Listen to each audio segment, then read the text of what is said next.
hallar la resistencia equivalente del circuito y las corrientes I1 y I2. Bueno, vamos a analizar el siguiente circuito y deben recordar lo que es que dos elementos se encuentren en paralelo y que se encuentren en serie. Principalmente creo que la dificultad de este circuito se encuentra en la mala definición que tienen algunos con respecto a lo que es que dos elementos se encuentren en paralelo. Y es porque generalmente se imaginan esto, dos rectas paralelas o dos barras paralelas. Entonces con mucha facilidad, si se ponen a observar, le ponen pausa a este video y observan que lo más fácil que observan es que la resistencia R3 y R6 están en paralelo, pero es porque tienen esa visión y realmente la definición en estos circuitos es que para que dos elementos o en este caso las resistencias se encuentren en paralelo deben estar conectadas es a los mismos nodos, ¿sí? Por ejemplo los nodos que quieren decir los terminales o cables con a lo que se encuentran conectados los elementos.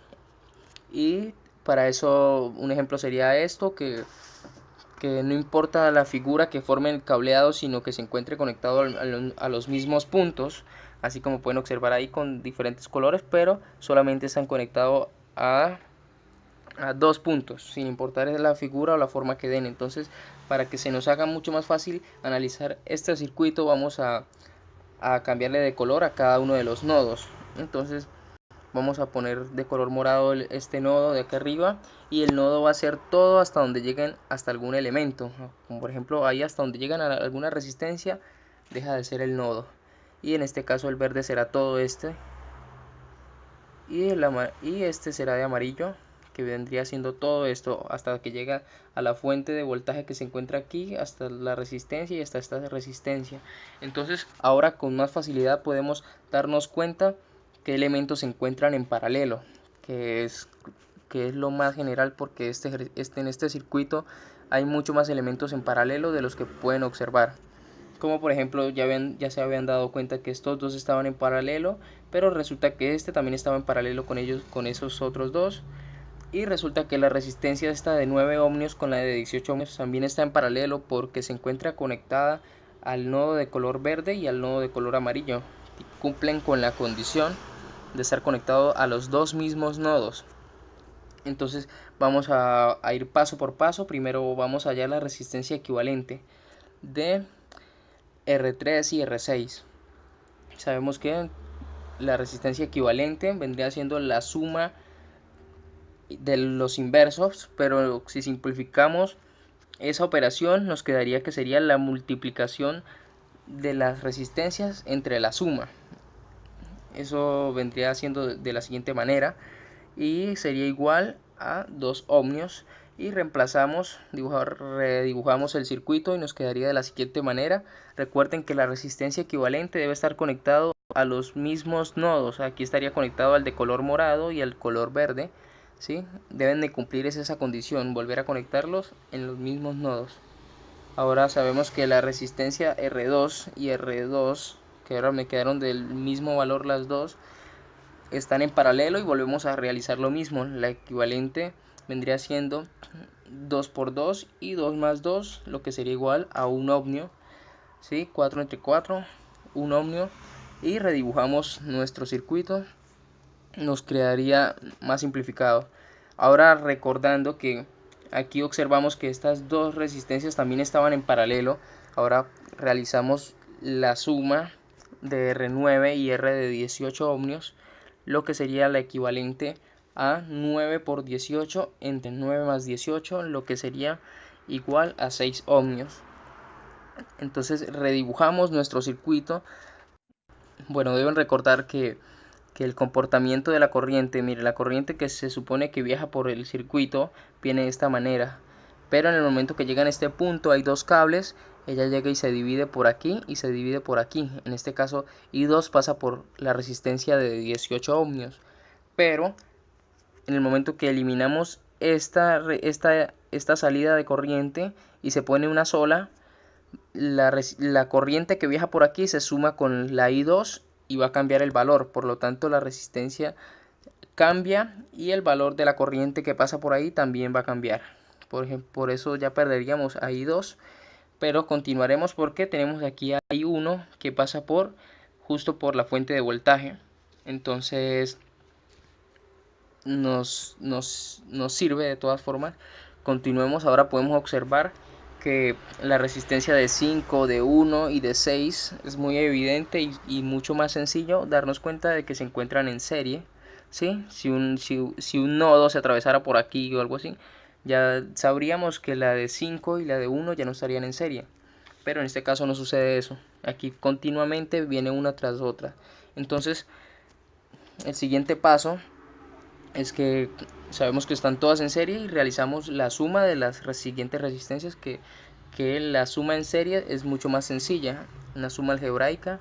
5 más 1 más 6 igual a 12 ohmios, y el circuito nos quedaría de la siguiente forma, eliminando las tres resistencias y poniendo una sola con el valor de todas las resistencias, o que vendría siendo la resistencia de 5, de 6, de 2, de 9, de 18, todo queda resumido a una de 12.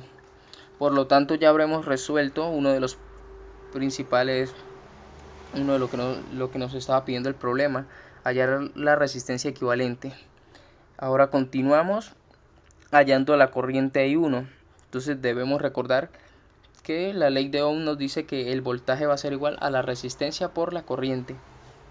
Y sabemos que aquí tenemos el voltaje, que son 6 voltios la fuente de voltaje, y 12 ohmios la resistencia. Así que tenemos voltaje y resistencia, podemos encontrar la corriente muy fácilmente. Esta corriente tiene esta resistencia porque no tiene otra manera a dónde ir, ¿sí? Ella realiza el viaje por el circuito de la siguiente forma, y la resistencia que se opone a ella es de 12 y tiene 6 voltios con los que esta corriente trabaja o da la vuelta al circuito o fluye. Entonces, despejando la I de nuestra fórmula, podemos saber que la corriente va a ser al voltaje sobre la resistencia, y en este caso nuestro I1 va a ser al voltaje, que serían 6 voltios sobre 12 ohmios, lo que serían igual a un medio, o lo que serían 0.5 amperios. Entonces ya habremos encontrado la I1. Ahora continuamos con el análisis para hallar I2, que sería nuestra única restante. Entonces debemos reconstruir el circuito en el momento en el que I2 todavía existía, y ya conociendo I1 será un poco más fácil. Ahora podemos simplificar un poco esto al ver que estas dos resistencias se encuentran en serie. Podemos eliminar eso para hacerlo más fácil, y para hallar lo que es I2 tendremos que analizar lo que es análisis de corriente y análisis de voltaje, lo que son las leyes de Kirchhoff, y leyes que serían las leyes de voltaje y leyes de corriente de Kirchhoff. Ahora, la ley de voltaje de Kirchhoff nos sirve es para analizar el voltaje que fluye a través de un camino cerrado, que vendría siendo en este caso, podría ser este y podría ser este. La ley de voltaje nos dice que a través de un camino cerrado la suma de todos los voltajes debe ser iguales a 0. Sabemos que una fuente produce voltaje, en este caso tenemos una fuente que nos produce voltaje, entonces las resistencias nos van a consumir. En todos los aspectos nos muestran que las resistencias son elementos que consumen, ¿sí? Entonces, si esta fuente produce 6 voltios y alrededor de este camino cerrado, estas tres resistencias que se encuentran aquí deben consumir los 6 voltios. Ahora pues vamos a simplificar esto para que sea un poco más fácil.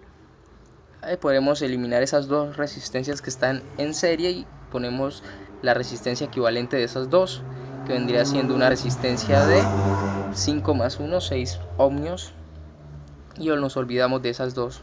Así se nos haría un poco más fácil. Sabemos que la corriente I1 va a fluir de esta forma, y como por aquí no tiene ninguna escapatoria, va a tener que pasar sí o sí por la resistencia de 6 ohmios.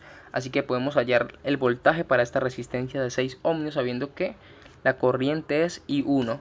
Entonces podemos decir que el voltaje en R6 va a ser R por I, que sería en este caso I1, que es igual a 0,5, y la resistencia que tiene un valor de 6 ohmios. Eso sería igual a 3 voltios. Por lo tanto, si nos vamos en este camino, en esta forma, en la forma de las agujas del reloj, entonces no solo nos faltaría hallar la resistencia de 9 ohmios, y sabiendo que esta resistencia consume 3 voltios y la fuente produce 3, solo hace falta 3 voltios más. Entonces sencillamente aplicando la ley nos dice que si tomamos los 6 voltios de la fuente que están aquí, menos los 3 de la primera resistencia y menos los voltios de la resistencia de 9, que aún los desconocemos, y los igualamos a 0, podemos encontrar el valor de ese voltaje, lo que sería igual, simplificamos esto, 6 menos 3, lo que sería igual a 3, y pasando el Bx, que sería nuestra variable para hallar el voltaje, sería igual a 3 voltios, y ya era bastante obvio, pero hay que analizarlo. Entonces ya sabemos que aquí hay 3 voltios, y como vimos hace rato, esta resistencia de 9 con la de 18 se encuentran en paralelo, y otra definición es que los elementos que se encuentran en paralelo comparten el mismo voltaje. Por lo tanto, no solo hemos hallado el voltaje para esta resistencia, sino para esta misma que se encuentra en paralelo con ella. Entonces también tiene la resistencia de 18 también tiene 3 voltios, y al saber la resistencia y el saber el voltaje, ya podemos encontrar la corriente I2, que eso sería de la siguiente manera, y va a ser igual al voltaje sobre la resistencia, el voltaje que serían los 3 voltios sobre los 18 ohmios, que va a ser igual a 1 sobre 6 ohmios, 6 amperios, disculpen. Bueno, eso fue todo, ya hallamos la solución al problema. Esta es nuestra última incógnita. Espero que haya sido de su utilidad, y practicar, que como saben, la práctica hace al maestro.